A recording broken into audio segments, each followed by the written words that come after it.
Olá, pessoal. Que bom, bem-vindos a mais uma aula. Hoje nós vamos conversar sobre o deserto. Aula 10, cujo título é O Deserto, e com essa aula nós vamos caminhar com o povo de Israel durante esses 40 anos de jornada pelo deserto, desde o Egito até chegar nas portas da terra de Canaã, né? Então nós vamos terminar de falar sobre o livro do Êxodo. Vamos começar a falar sobre o livro dos Números e vamos fazer comentários sobre o livro do Levítico.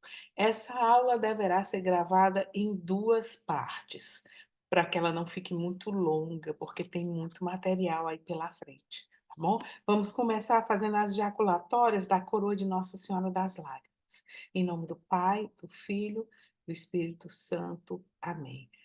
Por vossa mansidão divina, ó Jesus manietado, salvai o mundo do erro que o ameaça.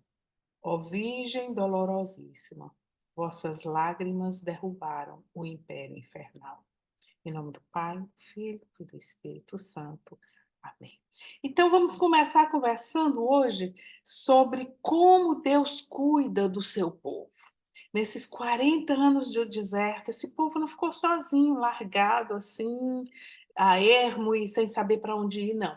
Deus conduziu passo a passo, cuidou desse povo em todos os instantes, em todas as suas necessidades. Então havia uma nuvem que caminhava com eles, essa nuvem era a presença de Deus guiando. Para onde a nuvem ia, o povo caminhava com eles, né? Então, quando o povo partiu do Egito, então logo eles partiram do Egito, quem conduzia o caminho era o próprio Deus através dessa nuvem. Então, durante o dia, havia uma grande nuvem que ficava ali e providenciava sombra também, né? E à noite ela se iluminava, ficava bastante fulgurante, brilhava e iluminava o acampamento. Então, Deus estava sempre assim com eles. Eles não decidiam, não era o povo que decidia, vamos por aqui ou vamos por ali. A nuvem ia mostrando o caminho, eles iam seguindo a nuvem, que era a condução de Deus, para que eles não ficassem vagando no deserto sem saber para onde ir, né? Então, era Deus quem conduzia o povo. Então, primeira coisa, Deus conduzia assim, para que eles não ficassem vagando pelo deserto. E segundo, depois de 3 dias que eles saíram do Egito, né? Então, logo eles saíram do Egito, isso antes, eles foram conduzidos pela nuvem até o Mar Vermelho, né? E lá no Mar Vermelho houve aquele milagre fantástico, as águas se abriram, e esse é tema da nossa aula passada, da aula 9. Se você esqueceu, ou se você ainda não assistiu, vai lá na gravação da aula 9 para aprender o que foi que aconteceu com essa travessia no Mar Vermelho, né? Então, o povo atravessou o Mar Vermelho. Depois desse grande milagre, continuaram a caminhada, conduzidos pela nuvem, e 3 dias depois, eles perceberam que não tinham encontrado água. Caminharam 3 dias sem encontrar água. Então, eles chegaram finalmente num lugar chamado Mara, onde havia água, mas a água não era potável, não era boa para beber. E aí, o que que o povo faz? O povo começa a murmurar, a se queixar. Fazia 3 dias só que eles tinham visto aquele milagre fantástico, atravessar o Mar Vermelho. Fazia poucos dias que eles viram tudo que Deus fez para livrá-los da escravidão do Egito.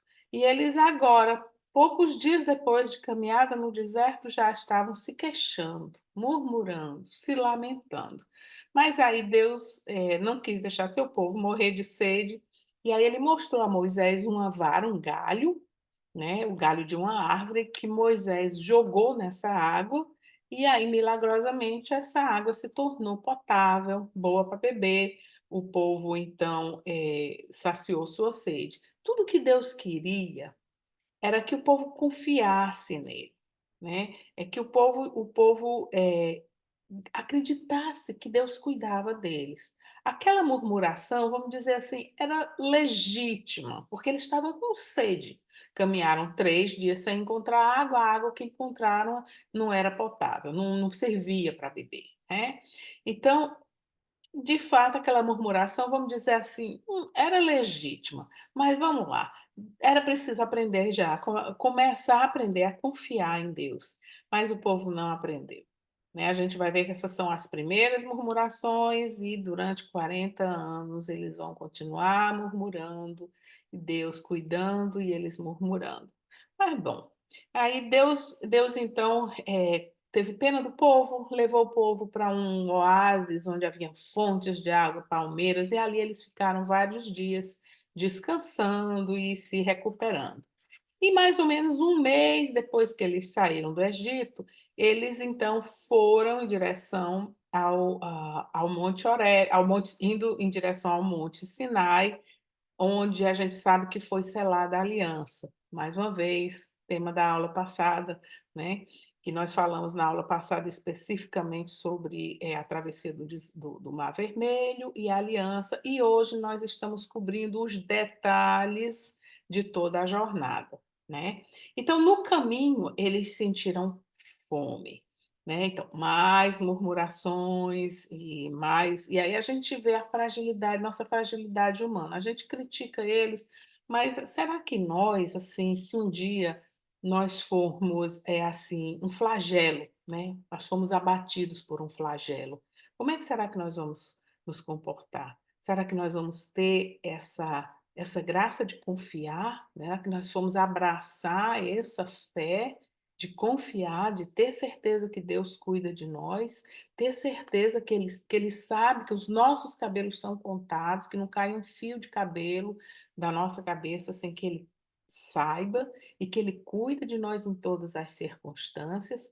Então, essa passagem, né, das murmurações do povo nos leva a refletir até que ponto a gente não se queixa, né? A gente fica se queixando das coisas em vez de confiar em Deus, saber que Deus tem os seus planos para nós se nós formos dóceis para nos deixar conduzir, né. Mas Deus então, o povo sentiu fome, tinha saudade de comer carne, e aí Deus mandou codornizes, Deus fazia tudo por esse povo. E uma das coisas mais fantásticas que Deus fez nessa caminhada foi mandar o maná. O maná era, olha só, olha que pai cuidadoso que Deus é. Era uns grãozinhos pequenininhos que todo dia caía sobre o acampamento e as pessoas colhiam. E elas colhiam exatamente o tanto que era necessário para o consumo do dia. Na verdade, não caía todo dia, caíam durante 6 dias. No sétimo dia, que era o dia do repouso, não caía. Se algum dos dias você colhesse mais do que precisava, no dia seguinte aquele maná tinha apodrecido. Mas isso não acontecia quando era no sexto dia, porque no sexto dia eles deveriam colher o dobro e já guardar para o sétimo dia, que era o dia de repouso. E aí não se estragava, né. Nos outros dias, do primeiro ao quinto dia da semana, se colhesse mais, se estragaria. No sexto dia não, porque o sétimo era o dia do repouso. Olha só que interessante, né. Então o maná era ele simboliza o quê? A eucaristia, que é esse pão caído do céu, esse pão que, Jesus, o próprio Jesus, deixa eu pegar aqui para vocês, o próprio Jesus fez uma ligação, entre o maná e ele, né, ele que é o pão do céu. Ele diz assim, deixa eu pegar aqui para vocês, em João 6, essa passagem que eu vou ler agora, é o capítulo 6 do Evangelho de São João, e é dos versículos 30 a 59, tá certo? Vamos lá, 6 do versículo,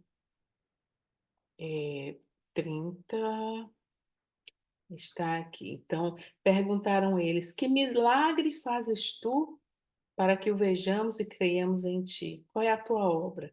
Nossos pais comeram o maná no deserto, segundo o que está escrito: deu-lhes de comer o pão vindo do céu." Jesus respondeu-lhes: em verdade vos digo, Moisés não vos deu o pão do céu, mas o meu Pai é quem vos dá o verdadeiro pão do céu, porque o pão de Deus é o pão que desce do céu e dá vida ao mundo. Disse-lhe, disseram-lhe, Senhor, dá-nos sempre desse pão. E Jesus replicou, eu sou o pão da vida. Aquele que vem a mim não terá fome, e aquele que crê em mim jamais terá sede. A passagem continua, a passagem um pouco longa, eu não vou ler toda ela, mas vocês podem ler. É João, capítulo 6, versículos de 30 a 59. É aqui Jesus mesmo, ele se identifica como sendo o novo maná, né? Ele é o pão da vida. Então, o maná aqui no deserto, ele simboliza a Eucaristia. E nós, assim como o maná, gente, olha que coisa interessante, o maná foi enviado do céu todo dia, menos no sétimo dia, né? Sendo que no sexto dia vinha porção dupla, mas o povo foi provido de pão durante os 40 anos no deserto. Não faltou pão para esse povo. Eles atravessaram o deserto todinho, não faltou pão, até chegarem em Canaã. Quando eles chegaram em Canaã, na terra prometida, aí eles não precisavam mais do maná, né? Eles agora poderiam colher, plantar e se responsabilizar pelo seu próprio sustento. Isso nos leva a pensar assim: se Jesus, se a Eucaristia é o maná, que nunca faltou para aquele povo, nós podemos acreditar que a Eucaristia também nunca vai nos faltar, né? Poderão tentar, mesmo que haja uma grande perseguição, que tentem suspender a Eucaristia, que tentem extinguir a Eucaristia, nós sabemos que ela jamais será extinta. O maná nunca faltou e Jesus também disse: jamais vos abandonarei. Então, nós sempre teremos esse consolo desse pão que nos sustenta, né? Sustenta a nossa alma, sustenta tudo. Então, continuando, o povo recebeu, Deus dava água, Deus dava repouso, Deus dava o pão.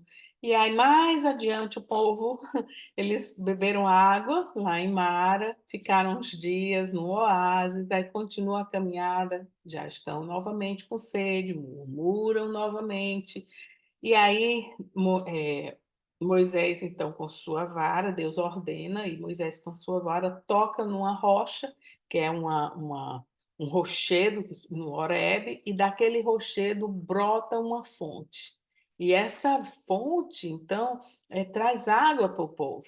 E isso não está na Bíblia e não faz parte da tradição católica, mas existe uma tradição entre os judeus que o povo pegou essa rocha, colocou num carro de boi e levou com eles o resto da caminhada no deserto para sempre ter água, né? Mas isso aqui eu estou contando mais como uma curiosidade. Enfim, o povo então pôde beber água, com certeza Deus cuidou deles, ofereceu muitas oportunidades mais para que eles matassem a sua sede. E essa rocha de onde brota a água, aqui nós vemos novamente ela simbolizando Cristo, porque Cristo é ele que mata a nossa sede espiritual.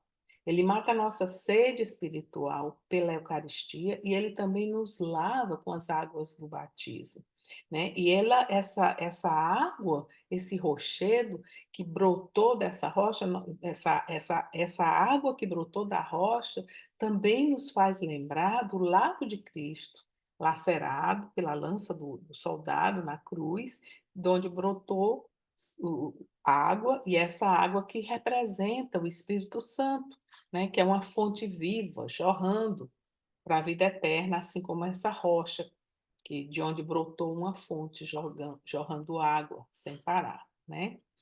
Então, prosseguindo mais adiante, o povo então vai ter o seu primeiro encontro com povos hostis, e aí eles vão se encontrar com os amalecitas. E aí eles enfrentam essa primeira dificuldade com outros povos. Deus estava provendo necessidades básicas, Deus estava provendo sombra, luz, e agora eles tiveram que lutar contra um povo hostil no meio do deserto. eles foram vitoriosos. Agora como? É interessante que a Bíblia nos diz como que eles venceram essa luta com os amalecitas. Eles estavam muito despreparados, mas eles venceram.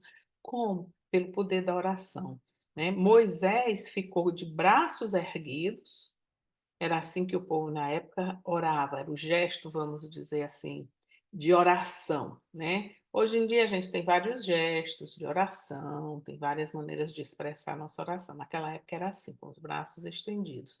E Moisés, de braços estendidos, né, em postura de oração, enquanto ele mantinha os braços erguidos, o povo ia vencendo a luta. Quando os braços começaram a ficar cansados e começavam a cair, o povo começava a perder. Então vinha, ele era então Arão segurando os braços, ajudando, sustentando os braços de Moisés, e Ur também ajudando a sustentar para que as orações permanecessem, Moisés continuasse intercedendo e o povo vencendo. Josué era o chefe militar. Então, Josué lutava e Moisés intercedia com a ajuda de Arão e Ur. E assim foi que o povo teve a sua primeira vitória com povos hostis, né? Mas veja só, não só o povo tinha necessidades básicas para se alimentar, para matar a sua sede, como eles enfrentaram povos hostis, quer dizer, conflitos externos, como também haviam conflitos internos, né? Questões entre eles, entre os hebreus. E aí, esses conflitos internos, eles vinham todo dia para conversar com Moisés, para Moisés julgar, resolver aquelas questões e tomar decisões. Formava aquela fila enorme, e Moisés sentado na porta da sua tenda, escutando aquelas questões, né? Um dia, vejam só, vocês devem lembrar que Moisés, quando teve a sua primeira experiência com Deus, na sarça ardente, ele morava no deserto, e ele havia se casado com a Séfora, e ele tinha filhos, né? E eles estavam agora, atravessando o deserto, estavam próximos dessa região.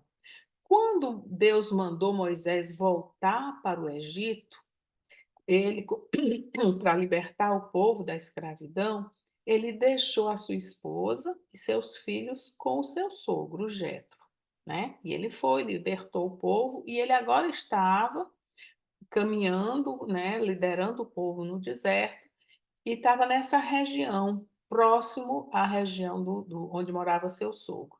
E aí o seu sogro vai visitá-lo, trazendo sua esposa e seus filhos. E aí foi um encontro muito feliz. Nossa, eles conversaram e Moisés pôde testemunhar, contar todas as maravilhas de Deus, e todos ficaram muito felizes, muito contentes naquele momento tão gostoso, né? Eles até foram convidados a ficar, mas não, nós vamos voltar. Ficou só a esposa e os filhos. Mas Jetro observou aquela fila de gente, né, vindo conversar com Moisés para resolver suas questões. E Jetro foi usado por Deus para dar um discernimento para Moisés. E Jetro disse: por que você faz isso? Isso é muito pesado para você. Ficar o dia inteiro ouvindo essas questões.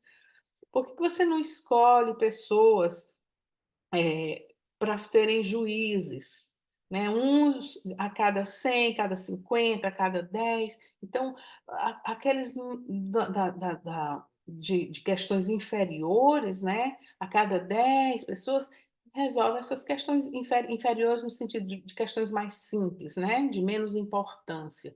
E aí, se for uma questão mais importante, vem para um juiz de 50, um juiz de 100, e fica reservado a você, Moisés, apenas aquelas questões mais importantes, mais complexas, né?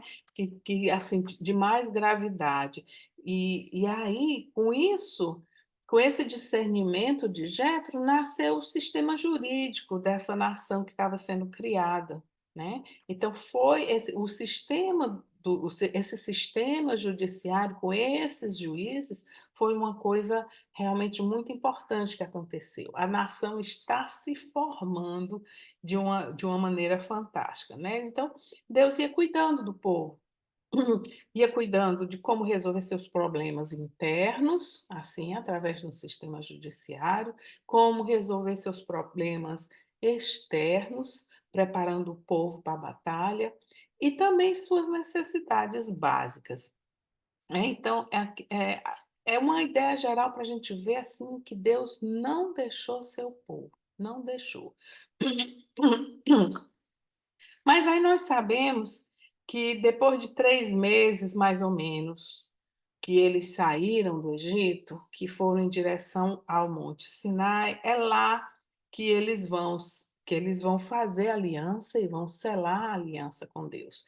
Tudo isso nós vimos na aula passada, né. Então, quando eles chegam no Sinai, depois que os termos da aliança são colocados, Moisés trazendo e levando, assim, fazendo a mediação entre o povo e Deus, Deus então dá o decálogo, o povo aceita, é selada a aliança, Moisés vem, é feito o sacrifício dos animais, os animais, o sangue dos animais é feita a aspersão lá sobre o povo, todo o ritual de uma aliança que é selada, né. Aí depois Moisés se reúne com 70 homens representantes das 12 tribos, e aí eles têm aquela refeição também que faz parte do ritual, e bom, enfim, a aliança estava selada e estava eles ali nos pés do monte, aos pés do Monte Sinai, e estavam ali celebrando, né. Eu ouvi uma vez uma pessoa dizendo que é como se fosse a festa de casamento do casamento, da cerimônia do casamento. Estavam ali celebrando naquela alegria, naquele momento maravilhoso. E aí Moisés então subiu ao monte e deixou Arão responsável pelo povo, né. E foi uma coisa muito impressionante de ver, porque houve o monte todo foi envolto, assim, pela glória de Deus, é assim que a palavra de Deus diz, durante 6 dias o monte foi envolto por essa glória de Deus, e no 7º dia Deus chamou Moisés para penetrar nessa nuvem, né, e é nessa hora então que Arão passa a ser responsável pelo povo, eles voltam para o acampamento e Moisés sobe o monte. Quando Moisés sobe o monte, ele penetra nessa intimidade com Deus, nessa presença de Deus, e lá ele fica 40 dias e 40 noites, sem comer e sem beber, alimentado apenas da presença de Deus, que é uma coisa realmente, impressionante de se imaginar essa intimidade, esse contato, assim, fantástico que Moisés tinha com Deus, né. Realmente uma amizade, eles se tornaram muito amigos, uma amizade íntima, Moisés e Deus. Mas muito bem, enquanto isso, o povo lá no acampamento começou a perder a paciência. Ora, Moisés ficou 40 dias sem dar notícia, e eles começaram a achar que Moisés não voltava mais, começaram a perder paciência e pediram a Arão, quem diria, hein, gente, Arão, olha só o que Arão vai fazer. Eles pedem a Arão um deus, um ídolo para eles adorarem. E Arão cai na conversa, né, olha só a fraqueza humana como é. E ele recolhe ouro do pessoal, constrói esse bezerro de ouro para o pessoal adorar. Então, mal a aliança tinha sido selada, ela agora é quebrada de uma maneira terrível. O povo quebra mesmo, adorando a um Deus. O que que isso mostra? Isso mostra que o povo ainda não tinha se libertado da influência do Egito. Eles tinham sido libertados daquela opressão, mas eles estavam trazendo ainda dentro deles uma escravidão, eles ainda estavam presos aos costumes do Egito. Então eles queriam ter eles eram escravos ainda das suas superstições e queriam ter um Deus visível, eles não conseguiam conceber um Deus invisível, que não podia ser feita uma imagem dele, como Deus tinha dito no Decálogo, né. Não podiam construir imagens, ídolos, eles ainda estavam tão espiritualmente tão crianças, tão imaturos, que eles não conseguiram conceber o Deus verdadeiro dessa forma. E ainda tão escravizados aos costumes do Egito, que eles queriam um Deus visível, mesmo que fosse um Deus falso, uma criatura, uma coisa criada por eles mesmos, mas eles queriam algo, um Deus que eles pudessem ver, para onde, aonde eles pudessem colocar suas superstições, né? E aí e aí eles construíram esse bezerro e antes que Moisés, enquanto isso Moisés lá no monte, no alto do monte com Deus, e antes que Moisés se desse conta do que estava acontecendo aqui embaixo no acampamento, Deus, já ciente de tudo, começa a instruir Moisés para a construção de um santuário, para como seria um ritual de ordenação de sacerdotes, e começa a dar uma série de instruções a Moisés. Você vai lendo aquilo ali. Então, veja só, se você pega o livro do Êxodo, né? Vamos pegar aqui o livro do Êxodo. A aliança foi selada, vamos ver aqui. A aliança foi selada.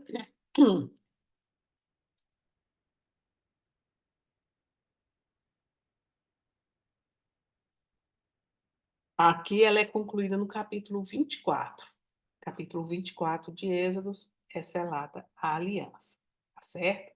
Aí quando chega no capítulo 25 até o capítulo 31, são 7 capítulos, tá? É Deus instruindo Moisés sobre como construir um santuário, sobre como fazer a ordenação dos sacerdotes, coisas que não existiam, nada disso existia. E Deus está dando essas instruções para Moisés, porque Deus já sabia o que estava acontecendo, né? E aí, o, quando é uma hora lá, Deus diz assim: agora desce, Moisés, vai ver o que é que teu povo está fazendo lá, vai ver o que, que aconteceu.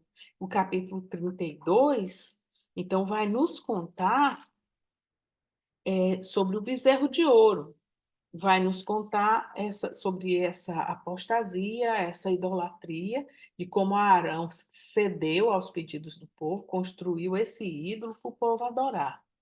E aí, Deus fica muito chateado, porque, gente, quebrar uma aliança humana é uma coisa séria. Quebrar uma aliança com Deus não tem proporção, é uma coisa que não tem nem como, não tem comparação quebrar a aliança com Deus, tá certo? Então, Deus quer destruir aquele povo e começar tudo de novo, fazer de Moisés como se fosse um novo Noé. E aí, o que que acontece? Moisés diz, não, Moisés não aceita. Moisés não aceita de jeito nenhum. Deus fala para Moisés assim, olha, o que é que Deus fala assim, desce que o teu povo, Deus já estava mesmo assim, já quase não é mais o meu povo, né? Ele no começo, quando selou a aliança, era assim, sereis o teu Deus e tu serás o meu povo. Eles quebraram a aliança. Então agora não era mais o povo de Deus. E aí Deus, desce, Moisés, que o teu povo que tiraste do Egito se corrompeu. Mas Moisés não aceita. Não é? Ele aí começa a interceder e aí responde a Deus dizendo assim, ele é meio que ele relembra a Deus que o povo é de Deus, né? Ele diz que o Senhor não se inflame contra o vosso povo, que vós tirastes do Egito com o poder do vosso braço. Então ele relembra a Deus e aí ele intercede, ele intercede, ele intercede e ele se arrisca. Deus está irado com o povo e diz que vai acabar com esse povo, e Moisés então se compromete e diz: olha, se for para destruir o povo, então apague o meu nome do livro que tu escreveste, apague o meu nome também. Né? Não destrua o povo para começar tudo de novo comigo, não. Assim, mais ou menos é isso que ele está dizendo. Se for para destruir o povo, me destrua também. Então ele se compromete, ele se coloca junto do povo porque ele sabia que ele e Deus estavam muito, muito unidos. Então, é uma forma dele interceder, ele intercedeu com tanto poder que ele conseguiu que Deus voltasse atrás. E aí, é, Deus então concorda, né? Vai haver a renovação da aliança e tal. Aí Moisés desce do monte. Muito bem. É Moisés desce do monte. Quando ele desce do monte e ele chega no acampamento e ele vê com os próprios olhos aquilo que o povo fez, nossa, aí Moisés fica transtornado. Ele fica completamente transtornado e ele quebra as tábuas da lei, que Deus tinha dado o decálogo para ele, escrito de forma milagrosa, e ele pega e tão transtornado estava que ele quebra as tábuas da lei, e aí ele fala firme com o povo, e o povo, finalmente, o povo se arrepende, tá certo? O povo cai em si. É um padrão que se repete. O povo comete a bobagem, se arrepende, cai em si, pede perdão, continua, Deus perdoa, vai para frente, mais adiante eles novamente estão pecando e ofendendo a Deus novamente. Então é um ciclo vicioso que fica se repetindo, se repetindo, se repetindo. Mas então, nessa ocasião aqui, o povo se arrepende, mas ele precisa ser punido, né? Eram os termos da aliança, tinha punição, né? Então eles precisam ser punidos para quê? Para que eles aprendessem as consequências dos seus atos, aprender a ter responsabilidade, né, dos seus compromissos com Deus. Então, algumas pessoas, elas pensam que Deus não pune. Ah, Deus não pune. Deus é misericordioso, Deus não pune. Deus pune, sim. Deus pune. Deus não pune com raiva. Deus não pune desejando o mal. Deus não pune por vingança. Deus não pune para tirar desforra. Isso não. Dessa forma, essa forma humana, Deus não pune. Mas Deus pune sim por amor. Ele pune por amor como uma mãe disciplinando seus filhos, né? Ensinando um filho com amor para que ele aprenda a escolher bem entre o certo e o errado. Então, quando o filho faz escolhas consistentemente escolhendo coisas erradas, a mãe precisa ter uma atitude, a mãe e o pai precisam ter uma atitude de disciplina para que aquele filho acorde, né? Então, esse tipo de punição feita com amor, sim, Deus faz, né? Então, o nosso Deus é um Deus de misericórdia? É, mas a gente precisa entender o que é misericórdia. Misericórdia não significa tolerar o pecado. Misericórdia não significa, porque tem misericórdia, então tem que aceitar a pessoa cometer pecado, viver no pecado por misericórdia. Isso não é misericórdia. Misericórdia significa amor que corrige, porque deseja o melhor para o outro. O que é que nós podemos, se nós temos uma pessoa que está cometendo um pecado, que está correndo o risco de perder a sua alma, o que é que eu posso desejar de melhor para essa pessoa, senão a salvação da sua alma para a eternidade? Né? Então, ter misericórdia dessa pessoa em pecado é fazer tudo que tiver ao meu alcance para ajudar essa pessoa a sair dessa situação, que sua alma está sob risco de uma morte eterna, e ajudar essa pessoa a encontrar um caminho certo que leve para a salvação, para o bem supremo, desejar o melhor. Então, misericórdia é desejar, é amor.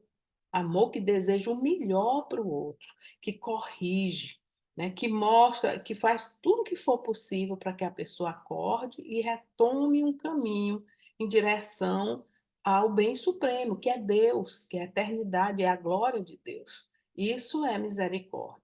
Então, às vezes, as pessoas não têm bem corretamente os conceitos que Deus não pune, que Deus tem misericórdia com tudo. Vamos entender, vamos entender o conceito das coisas, né? Então, misericórdia, repetindo, misericórdia não é tolerar o pecado, não é tolerância ao pecado, né? Isso daí é covardia, né? Isso aí é negligência, é covardia. Misericórdia mesmo significa esse amor que ajuda a pessoa a acordar para uma vida plena, uma vida em Deus, uma vida para a eternidade. Isso sim é a misericórdia, tá certo? Mas então, Vamos continuar aqui? Já estamos no capítulo 32, que tem todo o episódio, a narrativa do bezerro de ouro, né? O capítulo 33 e 34 vai tratar do perdão de Deus e da renovação da aliança, tá? E aí, finalmente aqui, deixa eu ler esse pedacinho aqui para vocês. No capítulo 34, de 10 a... Eu não vou ler, não, é muito comprido, tá certo? Vocês leiam. Deus renovando a aliança. Deus renova a aliança, né, com o povo, no capítulo 34, tá certo? Ele renova a aliança com o povo. Agora, o que eu queria conversar com vocês é sobre os desdobramentos da renovação dessa aliança.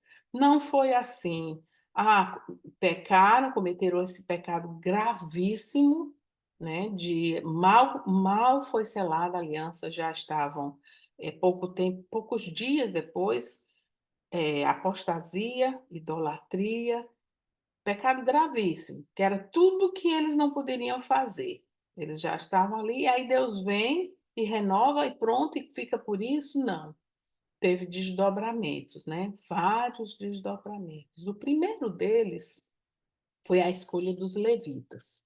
Os levitas, então, vão ser escolhidos nessa ocasião para serem os sacerdotes da nação. Vamos lá, eu vou tentar explicar aqui o melhor que eu puder. É, às vezes pode parecer um pouquinho confuso, mas então, depois dessa história do bezerro de ouro, né, que Moisés estava lá ainda transtornado, e aí ele diz assim, ainda no capítulo 32, né, na narrativa sobre a história do bezerro de ouro. Aí Moisés, então, transtornado ainda, ele grita, né, assim, venham a mim todos aqueles que são pelo Senhor. Quem foi que atendeu o chamado? Os levitas. Então, todos os levitas e somente os levitas atenderam a esse chamado de Moisés. E por conta dessa fidelidade deles, eles nesse dia foram escolhidos como uma nação sacerdotal, uma tribo sacerdotal. Então, agora os levitas serão separados, distintos, consagrados, que consagrado significa separado, eles vão ser separados das outras tribos para exercer o ministério sacerdotal na nação, né? Então, quando o povo, só para a gente entender, quando o povo saiu do Egito, lembra, quando eles saíram foi a 10ª praga, e que na 10ª praga todos os primogênitos do Egito foram atingidos pela 10ª praga e morreram.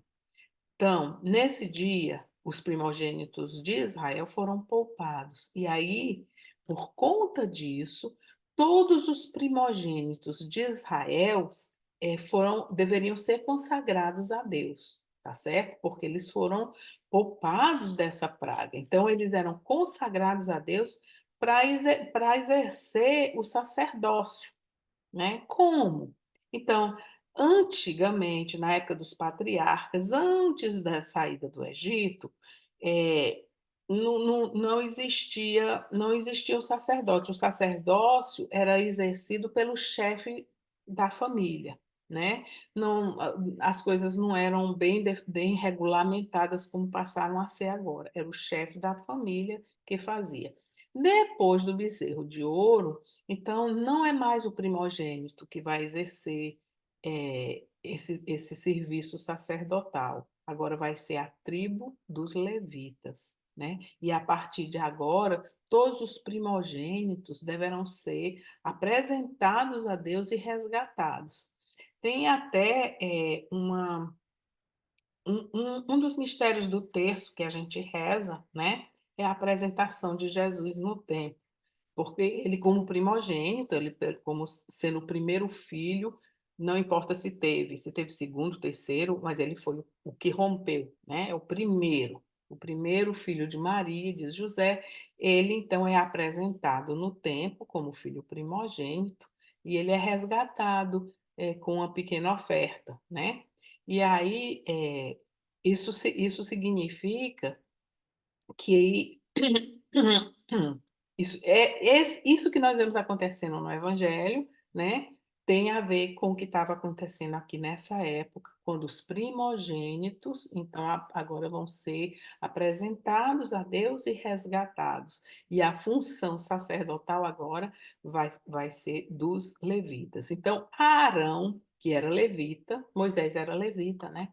Arão, que era levita, e os seus descendentes, os seus filhos, agora serão os sacerdotes, né? Arão vai ser o sumo sacerdote e os seus filhos e descendentes serão sacerdotes. E os outros levitas, que não era da família de Arão, que não eram descendentes diretamente de Arão, mas que eram levitas, eles vão ser assistentes dos sacerdotes, né? Então eles vão ajudar em muitas coisas, em muitas tarefas com relação aos ritos, com relação à manutenção do santuário, com muita coisa. No plano inicial, essas coisas não faziam parte, tá certo? Mas agora sim, agora com a renovação da aliança, novas condições, novas exigências de Deus para renovar a aliança, uma delas é que agora vai ter esse serviço sacerdotal, né? Quando eu for falar mais adiante, vocês vão entender, a ligação vai ser feita, tá certo? Então, agora, durante a caminhada, durante toda a caminhada no deserto, os levitas, eles vão fazer todo o trabalho sacerdotal, os sacerdotes vão fazer as oferendas, os holocaustos, os sacrifícios, e os outros levitas vão ser assistentes. Então, vai ser construído um santuário móvel, itinerante, que é facilmente desmontável. Então, os levitas que vão desmontar, montar, carregar sempre o santuário. Mas, anos depois, quando eles chegam na terra de Canaã, na terra prometida, e anos depois, quando tiver um templo, eles vão continuar sendo responsáveis e eles vão ter suas funções, porteiros, músicos, né? Enquanto os descendentes de Arão vão ser os sacerdotes. Então, sempre vai ter os sacerdotes e os assistentes dos sacerdotes, todos da tribo de Levi. E é assim que a tribo de Levi passou a ser essa tribo sacerdotal, consagrada a Deus, separada, diferente das outras tribos, tá certo? Então, vocês lembram que eram 12 tribos no início, e que José do Egito ganhou o direito de ter os seus dois filhos com mais duas tribos, né? José tinha um direito duplo. Com isso, passou a ser 13 tribos. Na hora que Levi é separado para o serviço sacerdotal, então voltou a ser 12 tribos. São as 12 tribos mais a tribo de Levi, que é a tribo dos sacerdotes. Quando a terra de Canaã for ser dividida, ela vai ser dividida por 12, e os levitas não vão ganhar uma terra, porque a herança deles é outra, a herança deles é Deus, é o serviço de Deus, né? Mas a gente vai voltar a conversar sobre isso, tá certo? Então foi assim que os levitas passaram a ser os sacerdotes de Israel, tá certo? Então, a escolha dos levitas com a sua ordenação é um desdobramento, né, do que aconteceu com esse evento todo da idolatria, da apostasia, com a construção do bezerro de ouro. Um outro desdobramento é o acréscimo de novas leis. Muitas leis foram acrescentadas, tá certo? Leis que não existiam. No começo era o decálogo e um pequeno código de leis para ajudar as pessoas a viverem civilmente. Então era uma coisa simples, né? Deus não estava pedindo muito deles. Mas na hora que o povo cai na idolatria e que e que querem um Deus visível, nem que fosse uma coisa criada por eles mesmos, o que isso mostra? Isso mostra que o povo não tinha condição de conceber o ideal de santidade, o ideal de pureza, o ideal de reverência a Deus, eles não conseguiam conceber essas coisas. Então eles não conseguiam entender a gravidade do pecado deles, um pecado que levava à morte. Eles não tinham essa consciência. Então era preciso que Deus mostrasse para eles de uma maneira visível aquilo que estava acontecendo, né? Então Deus se rebaixou ao nível de compreensão deles para ensinar para eles sobre santidade, sobre pureza, rudimento sobre vida eterna, morte, né? Então Deus quer mostrar para ele a gravidade da idolatria. E aí, quando os levitas são chamados por Moisés e recebem o seu chamado, né, acolhem esse chamado e passam a ser os sacerdotes, eles são enviados a passar pela espada todos aqueles que cometeram idolatria. Não todo, uma grande parte, né? 3.000 pessoas morreram nesse dia pela espada. Os levitas saíram com espada na mão e 3.000 israelitas pereceram, né? E isso daí, quando você lê essa passagem, nossa, é uma parece assim uma barbaridade, algo horrível. E de fato é uma terrível calamidade, uma barbaridade mesmo. Mas essa foi a única maneira do povo entender a gravidade do pecado, certo? Porque e as consequências terríveis do pecado. Então, a morte física aqui, ela simboliza a morte eterna, o afastamento eterno de Deus. Então, é uma maneira do povo entender. Da mesma forma como eles precisavam de um Deus visível, que eles pudessem ver e tocar, Deus precisou mostrar para ele todos esses conceitos que eles não conseguiam abstrair, para que eles pudessem começar a ser formados. Deus estava, então, começando um processo de formação desse povo para entender a gravidade do pecado que leva à morte eterna. Eles então precisaram ver com seus próprios olhos os seus irmãos perdendo a vida e entender a consequência do pecado que é que causava, né? Então, repetindo, aquela morte física simbolizando a morte eterna, quando a alma vai para sempre estar longe de Deus, né? Então, Deus quer despertar no povo o temor de Deus, que é o temor de ofender a Deus com o pecado, né? Porque o pecado conduz à pior desgraça que pode ter, que é a morte eterna. Não tem pior desgraça, né? Então, quando a aliança é renovada, né, assim, por conta da intercessão de Moisés, Moisés intercedeu, novas leis, muitas outras novas leis foram acrescentadas.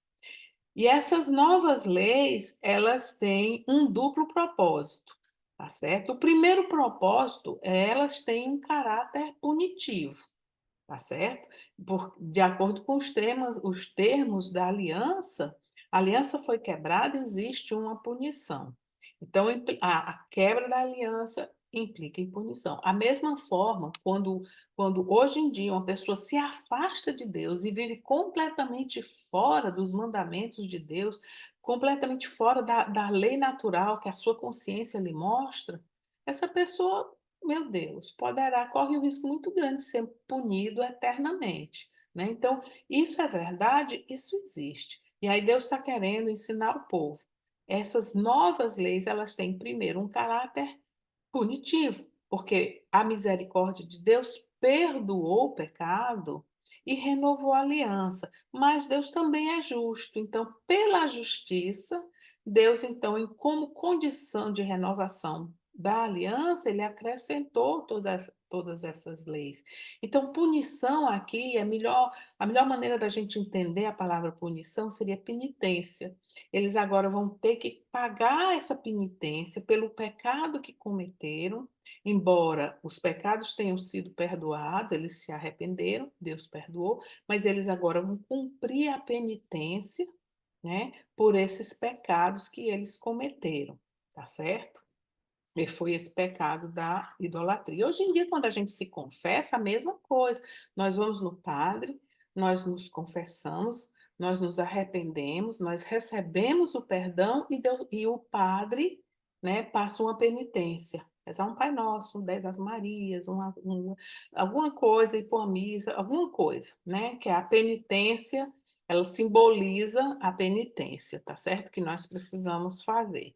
E aqui o povo precisou pagar também uma penitência por aqueles pecados, embora os pecados tenham sido arrependidos, Deus tenha te perdoado, renovado a aliança, mas eles precisavam pagar esta penitência para aprender a gravidade das coisas e as consequências das suas escolhas, né? Esse foi o primeiro propósito. O segundo propósito é um propósito pedagógico. Tá certo? Pedagógico no sentido de Deus querendo ensinar o seu povo sobre coisas que eles não sabiam, que eles precisavam ser formados para se tornar essa nação de onde viria o Messias.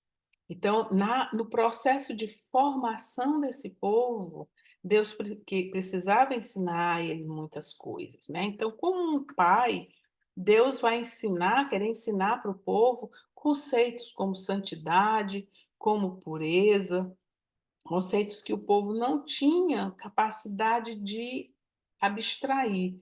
Então, Deus vai passar várias leis com dietas em que existem animais puros e animais impuros. Para quê? Para que o povo aprendesse que existe o puro e o impuro, e que Deus quer o puro, e que é preciso buscar o puro. Então, havia estados de pureza legal, né? Onde as pessoas podiam ou não podiam participar dos atos litúrgicos de acordo com o seu estado de pureza. Então, mesma coisa, existe a pureza e existe a impureza, para que as pessoas aprendessem a distinguir essa diferença e buscar a pureza, porque é isso que Deus quer de nós, é que nós sejamos puros. E uma vez aprendido isso, aí sim Deus vai em seguida ensinar que a pureza verdadeira é aquela do coração, que a santidade mesmo é aquela do coração. E aí, essa lei é uma lei transitória, é uma lei temporária, para que o povo aprenda essas coisas sobre pureza. Então, várias leis que vão vir para que o povo aprenda que existe o puro e o impuro, e que Deus quer o puro, e ele se disponha na busca do que é o puro, e aprenda a buscar o que é puro. Então, foi a pedagogia de Deus preparando o povo, né, que ele agora, né, esse povo agora vai realizar também muitos sacrifícios. Eles queriam realizar, oferecer sacrifícios para um bezerro de ouro criado, então, é? Pois então agora vocês vão fazer muitos sacrifícios todos os dias, não para um bezerro de ouro, mas vocês vão oferecer o bezerro como sacrifício ao Deus verdadeiro. Então, aquilo que eles estavam construindo como ídolo, agora eles iam entender que aquilo ali era para ser usado, para ser oferecido ao Deus verdadeiro, porque ele não era Deus, era uma oferta ao Deus verdadeiro. Não tinha valor nenhum se não fosse para oferecer ao Deus verdadeiro, né? Não tinha nenhum valor religioso para ser adorado, nem nada. Era um simples ídolo, né? Um Deus pagão, né? Que podia. Bom, eu não quero entrar nos detalhes de se era superstição, se era Deus pagão, ídolo, não vou entrar aqui nesses detalhes, mas não era o Deus verdadeiro. Então, o bezerro agora é um objeto de sacrifício ao Deus verdadeiro. E aí eles vão ter que oferecer muitos sacrifícios diariamente. Agora, eu faço a ligação com a necessidade do sacerdote. Iam precisar muitos sacerdotes, muitas pessoas envolvidas para realizar todo esse trabalho de sacrifícios diários, muitos sacrifícios que eram feitos diariamente como penitência. né, que o povo agora teria que passar por essa penitência, né? Então, esse acréscimo de novas leis, ela inclui muitas leis cerimoniais que não estavam na primeira aliança, né? E inclui a construção de um santuário, inclui a ordenação dos sacerdotes com toda a consagração de todas essas coisas, vários tipos de sacrifícios, várias novas festas religiosas, porque só existia a exigência da festa da Páscoa e dos pães ázimos, né? Que começava a Páscoa e seguia mais 7 dias, mais 6 dias, que eram no total 7 dias da festa dos pães ázimos. Mas aí Deus então instituiu, prescreveu mais festas litúrgicas para esse povo, proibição de certas comidas, vários rituais de purificação, tudo isso foram acréscimos, né? E esse entendimento, essa interpretação de que todas essas leis foram acréscimos com esses dois propósitos, né, tanto de punição como o propósito pedagógico, não é novidade. Isso daí, vários santos ao longo da história da igreja vêm defendendo essa ideia. Olha, São Justino Marte, no ano 155, logo depois de Cristo, né? Não muito tempo depois de Cristo, Santo Irineu, no ano 180, Santo Atanásio, no ano 347, São João Crisóstomo, no ano 390, Santo Agostinho, em 400, e vários outros, até São Tomás de Aquino, né, que é um santo muito prestigiado pela sua sabedoria e pela sua teologia, que foi na segunda metade dos anos 1200, todos eles concordam que todas essas leis prescritas depois do bezerro de ouro são acréscimos devido a essa quebra da aliança, né? Então, a gente tem que entender que essas leis são temporárias, transitórias, mas que existiram sim para que o povo pudesse ser formado, né? Se penitenciar e ser, principalmente pela formação, para ser formado, né?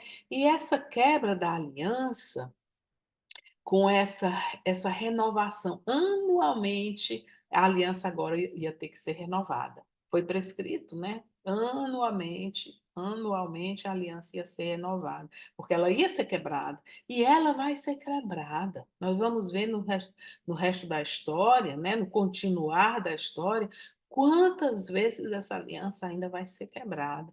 Então, isso só mostra o quê? Só mostra que o povo não tem condição de fazer uma aliança com Deus que não se quebre, né? Então, ela deixa muito clara a necessidade de uma aliança que não possa ser quebrada. E como é que é isso? Como é que pode ter uma aliança que não pode ser quebrada, né? Porque toda aliança entre Deus e a humanidade tem sido quebrada. E nós vamos ver, a história vai continuar e nós vamos ver como ela é quebrada várias e várias vezes.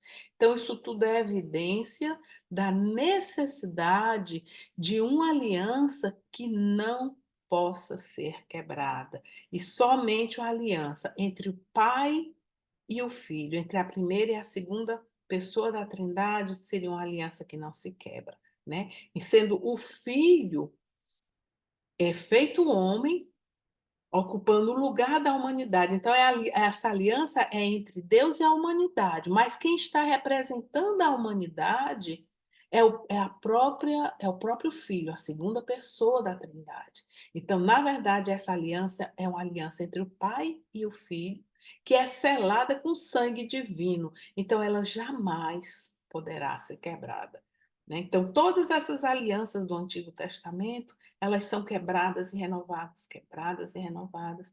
Essa nova aliança, ela jamais será quebrada. Nós podemos quebrar, entre aspas, nos afastando de Deus, nos afastando da aliança. Mas a aliança em si, ela jamais será quebrada, porque ela selada com sangue divino. E nós, ao nos arrepender dos nossos pecados, Deus nos acolhe na sua misericórdia de volta na aliança, porque ela não, a aliança não desaparece. Eu posso me afastar e quebrar, mas a aliança permanece. Então eu posso também voltar, né? Então, assim, é que a gente entende que essa primeira aliança, ela é transitória, ela é temporária, ela apenas está preparando o povo para a vinda do Messias, né? E quando vem a nova aliança, vem elementos que a antiga aliança não podia, ela não tinha, que é o Espírito Santo, que é o perdão dos pecados, que é a verdadeira liberdade no amor e na fidelidade a Deus. Só a nova aliança inquebrável é que pode nos dá isso. Então, até que chegue o momento apropriado, a plenitude dos tempos, né, quando vier a nova aliança, Jesus Cristo, aí sim, essa nova aliança perfeita, né, vai nos dar a garantia de estarmos em Deus para sempre, né? Então, a antiga aliança ela era renovada todos os dias. Existia um ritual para isso, que era o ritual do dia da expiação. Vou voltar a falar sobre isso na parte 2, tá certo? Então, houve todo um projeto, outro desdobramento são os projetos, projeto para a construção do tabernáculo, projeto para a ordenação dos sacerdotes. Então, como eu disse, foram 7 capítulos onde Deus dá instruções precisas, precisíssimas, né? Então, é uma coisa muito linda, muito bonita, a precisão dos detalhes, na beleza, na escolha dos materiais, tudo de melhor para a honra de Deus. Tudo para a honra de Deus, tudo de mais bonito, né? E preciso, tá certo? Quando você lê esses 7 capítulos, você fica impressionado com a precisão dos detalhes. Isso me leva a pensar assim, né? Primeiro me leva a pensar na beleza da escolha dos materiais, os bordados, tudo que tem lá assim para a honra de Deus, né? E me leva a pensar também na precisão, a precisão dos detalhes. Então, como Deus foi tão preciso em dar todas essas instruções para a construção do tabernáculo, a veste dos sacerdotes, os rituais de ordenação dos sacerdotes, aí eu fico pensando, quando uma coisa é ambígua, quando ela não tem precisão, será? Eu acho que é legítimo a gente se questionar se vem de Deus, né? Nós temos esse direito de nos questionar quando as coisas são ambíguas, quando uma instrução, até mesmo uma instrução dentro da igreja, quando ela é ambígua, quando ela não tem uma precisão, quando ela dá margem para interpretações que às vezes são até contraditórias, mesmo se opõem uma à outra, então nós podemos nos questionar. Será que isso é mesmo para a honra e glória de Deus? Será que essas instruções ambíguas, com interpretações contraditórias, são para a honra e glória de Deus? Né? Então, você lê esses detalhes aqui e você se pergunta, eu me perguntei lendo, né? Puxa, e as coisas que não têm clareza? Porque as coisas de Deus são tudo nas claras. Tudo é muito preciso, muito bonito, muito claro, né? Muito bem, então, foram 7 capítulos, com todas as instruções, depois nós temos a renovação da aliança, né? E no final, os últimos capítulos, que vão do 35 até o 40, 40 é o último capítulo do Êxodo, né? Então, do 35 até o 40 é contando como foi a construção, né? Que a construção, tudo aconteceu. Aí aqui sim, o povo não falhou não, tá? Eles foram muito legais. Eles cumpriram à risca todas as instruções, fizeram tudo do jeito que foi prescrito, construíram o tabernáculo, fizeram tudo, levou um ano. Eles ficaram acampados e durante esse um ano, tudo que eles fizeram foi obedecendo às instruções de Deus e tudo saiu como tinha sido prescrito, tá certo? Então eu vou parar por aqui. essa primeira parte, e na segunda parte dessa aula, eu vou continuar falando para vocês sobre, esse projeto, o projeto do tabernáculo, o projeto dos sacerdotes, as vestes dos sacerdotes. Vou trazer falar um pouquinho sobre os sacrifícios, falar um pouquinho sobre as festas litúrgicas e talvez, tenha algumas curiosidades que vocês vão gostar de ouvir. Então, um pouquinho sim, um pouquinho só e já já a gente continua com a segunda parte, tá? Fica com Deus.